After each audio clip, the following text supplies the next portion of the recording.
Hello everyone and welcome back to my opinion. And in this preview video, I'll be previewing the campaign of a side that, after a dismal World Cup in 2015, revolutionized their game and went on to win the 2019 World Cup at home, and they now go into this one as defending champions in this side's England. Looking at this squad, I've said this about other teams as well, most of the players selected would have made it in any case, and there are two players who I didn't expect to make the squad. The first of those being Harry Brook over Jason Roy in that controversial call, and the second of those being Gus Atkinson as a like-for-like backup for Mark with an extremely quick bowler. I think it's a good selection.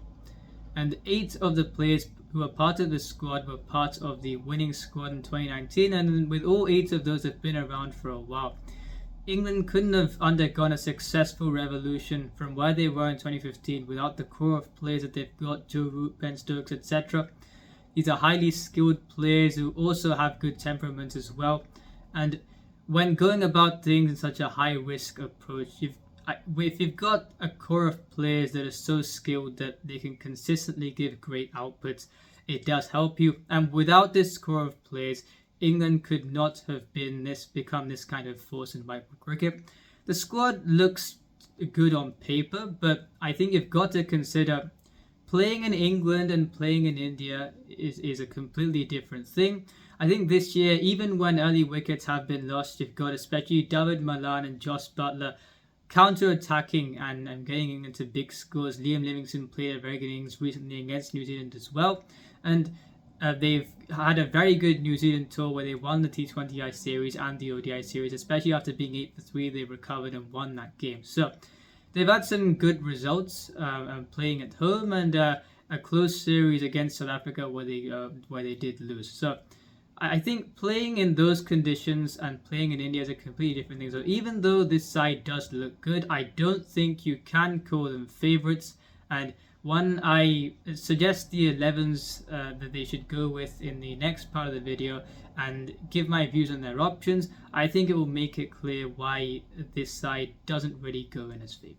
Regarding how I think this 11 should go, I've gone with Johnny Bairstow and David Malan to open the batting, with Joe Root at 3 and Ben Stokes at 4, Josh Buttler at 5, Liam Livingstone at 6, Moeen Ali 7, Chris Woakes 8, Adil Rashid 9, Mark Wood 10 and Reece Topley at 11.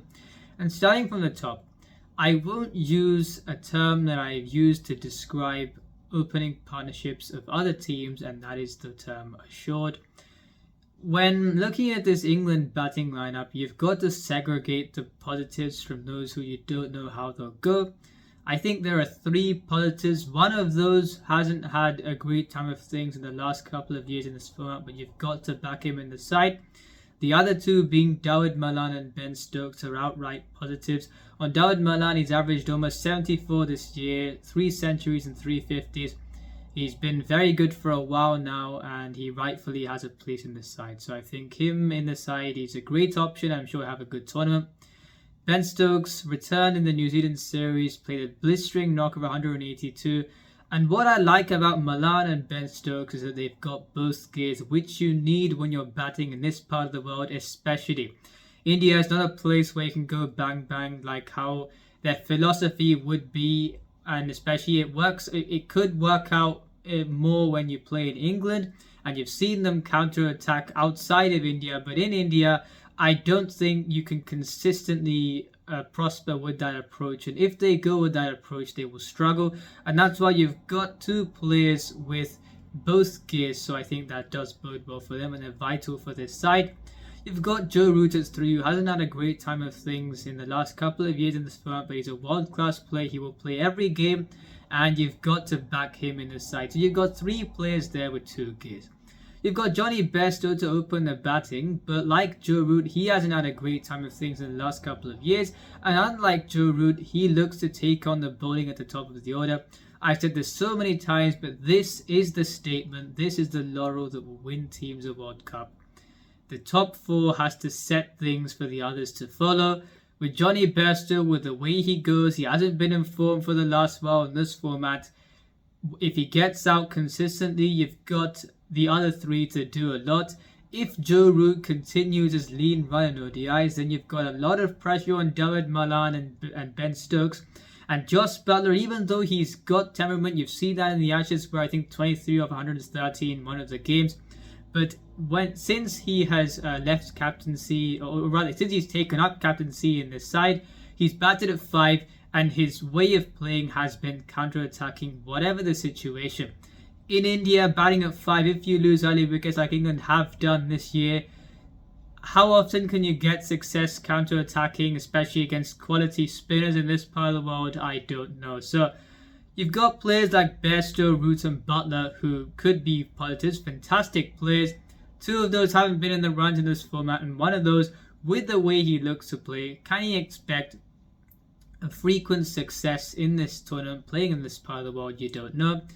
And if you've got those 3 not getting great returns, Liam Livingstone at number 6 in ODIs in this part of the world is a gamble. You don't know what you're going to get from him. He's done more in England, but like I said, he's another one of those players that looks to take on the bowling no matter what. So there's quite a bit of precariousness in this lineup, even though with what they've done outside of India, you'd think it looks good on paper.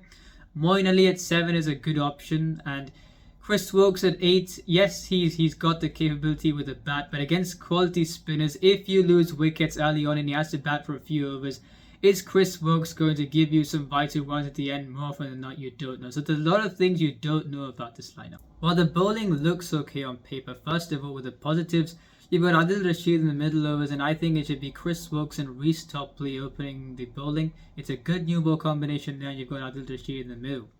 And now in terms of points of precariousness, if Adil Rashid has an off day, you've got Moeen Ali, Liam Livingstone and Joe Root as the other spinners. That's not scaring anyone, especially subcontinental sides. With the nature of the services in India, you've got a case where at times, if you bowl the way Mark Wood does, the ball can sit up and ask to be hit. If Mark Wood doesn't get the purchase he would like on the day, then as a batting side, you're not feeling scared facing England in the middle overs. And if they set things up and by the 40th over, even if you've got Mark Wood and Reece Topley to bowl to death, I don't think it would impact the game too much. You may curtail things slightly, but if you get 290 or more, it will be a tough chase nonetheless, especially for a batting lineup that you've got 2 players that you don't know what sort of form they'll be in, and you've got Joe Root, who I still back to do something in this tournament, but Johnny Bairstow looks to attack the bowling. A lot of the players look to attack the bowling, whatever the case in the side, and batting in this part of the world, chasing above 290, I don't think that would be the formula for success. And one more thing, if you're solely relying on Adil Rashid to be that wicket taker in the middle overs, even though he's got 15 wickets in 7 innings this year, he is not an offensive option by trade. If you're comparing him to the likes of Adam Zampa, Kuldeep Yadav and Shadab Khan, can you call Adil Rashid an offensive weapon when you're comparing them to these 3? No, you can't. He's a very good bowler, yes, but if he's going to be your lead spinner, playing the roles that the other 3 that I just listed play, then I don't think you can equate him to be as much of an offensive option. And so if you've got a case where he goes for runs, then I think with, like I said, Moeen Ali, Liam Livingstone, Joe Root, you don't know what you'll get from them as a package in these conditions, especially if your main spinner goes for runs. So I think that's something else where England will struggle. And I've added that on to the point about me saying that if Adil Rashid goes for runs, you don't know what you're going to get from the spin contingent. They've played Sam Curran recently in ODIs. They like playing him because of the batting option he offers and his bowling. If you play Sam Curran instead of Reece Topley, you've not even got a new ball combination that's that potent there, because you've got Chris Woakes and then you've got Sam Curran. With the way he bowls, which phase is he going to be threatening in? Because with what Reece Topley does with the new ball, Sam Curran is not going to match that in these conditions with the pace that he bowls at. In the middle overs, if things go wrong, Sam Curran in the middle overs is not going to do too much. And at the death, while he bowls well to death in T20s as an impact player, for a side that set things up by 40 overs and looking to continue things, if you've got Mark Wood and Sam Curran bowling at the death, I think you'd rather face Sam Curran than Reece Topley at the death, so they may concede a few extra runs. And Sam Curran's batting once again, looking to attack the bowling. chasing a score of a 290 or more when you've lost wicket and looking for Curran to give an impact performance, I don't think it's going to affect the outcome too much. I mean, it's a bit of a touch and go as to whether he'll be able to make a consistent impact. And like I said, or like I've implied, kind of compromising your bowling attack just for Sam Curran's batting ability, I don't think that's the way to go, especially when your bowling is looking a bit precarious. So that's why I don't think they should play Curran ahead of Topley. They got Gus Atkinson as a backup for Mark Wood. Yes, a like for like backup, but considering Mark Wood's injury problem, he hasn't been injured for the last while since the Ashes. I don't think he's played too much, and if he plays 5 games and rests for 4 in the group stage, the 4 games in which Gus Atkinson plays, it weakens this attack even further, considering he doesn't have the experience bowling in these conditions, despite the fact that he bowled extremely quickly. And David Willey is a backup for what you've got either for Chris Wilkes or Reece Topley. I think he's a good option there. And now Harry Brook in the batting, from the batting point of view. Now we've seen Harry Brook, how he likes to play. He's a player who likes to express himself. He cannot be a backup for any of the top 4 or even the top 5 really. He's got to be a backup for Liam Livingstone. And I think that's the only player who could be removed from the side, or potentially if Moeen Ali has a very poor tournament, then maybe him. But with the way that Harry Brook goes against spin in this part of the world, we saw that in the IPL, the way he looks to be attacking. If someone like a Kuldeep Yadav and Adam Zampa bowls at him, he may hit a 6 or 2, but he may be dismissed early, and that once again adds to the list of players that look to go gung-ho and you don't know what they'll do. There's a player who they have left out in Jason Roy. He was injured. There was an injury cloud over him, and in a last-minute call, they picked Harry Brook ahead of him. I don't think that's a great decision at all, because Jason Roy's game against spin has improved quite a bit in the last few years.